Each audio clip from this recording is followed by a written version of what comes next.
Wattle is usually about starting something new, but for me, it was first about intentionally finishing and celebrating a project. So back in 2023, while I was still in high school, Auckland introduced food scrap bins, which my friends and I saw as a great way to reduce our environmental impact. However, the uptake was poor, which we put down to the fruit flies and smells making them inaccessible in urban areas. So, with the help of uni professors, we developed Sprout, a simple powder that would dispel fruit flies, neutralize odours, and break down food scraps, making composting easier and way less gross. Then 2024 came, I moved to Melbourne for uni, and it all just kind of paused. So I started Wattle with this project looming over me. We didn't know how far Sprout could go, or if it would even work outside of the high school bubble. But with the help of Wattle, we explored reviving the project with a relaunch at the end of 2024 for a fun summer of composting. We added a new size, went to markets, collaborated with composting influencers. Yes, turns out those are a thing. Took a social media course to grow our Instagram following, handed out 500 flyers, and cold called over 20 restaurants. Overall, we successfully sold 10 bags, and I learned so many practical skills about building a business. But the uptake wasn't as high as we'd hoped, and we had to make the hard but sensible decision to retire the business.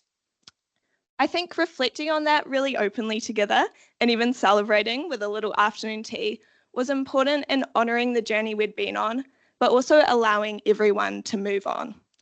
It's easy to see the closure of Sprout as a failure. And yeah, in many ways it was. But I think it was an important mindset shift for me to realise that failure really is a necessary part of growth and to see the truth in that cliche. A second big thing that Sprout taught me is that we had this great technical solution, but without enough focus on the educational side of why composting is worth that effort. Yes, we were removing these barriers of grossness, but we were also adding the cost and time barrier of purchasing and learning to use a new product that just wasn't worth it to most people.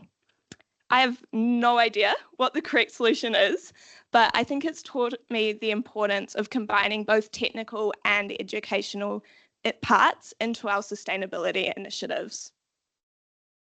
Looking back, the biggest thing that Sprout taught me was that it began building my confidence as a leader in a very safe environment.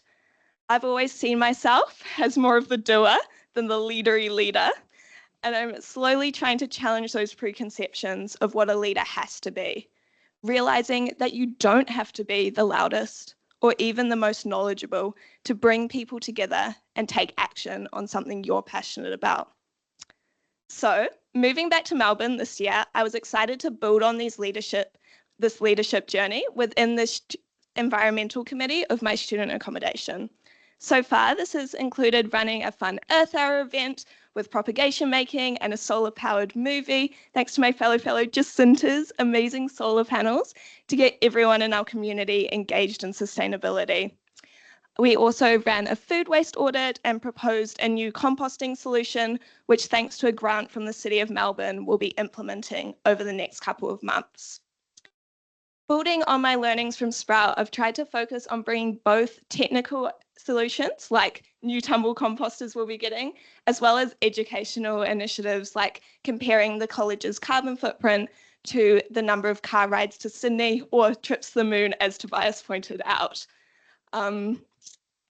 As part of my leadership development, I also read the book Quiet by Susan Cain, in which she states that quiet leadership is not an oxymoron.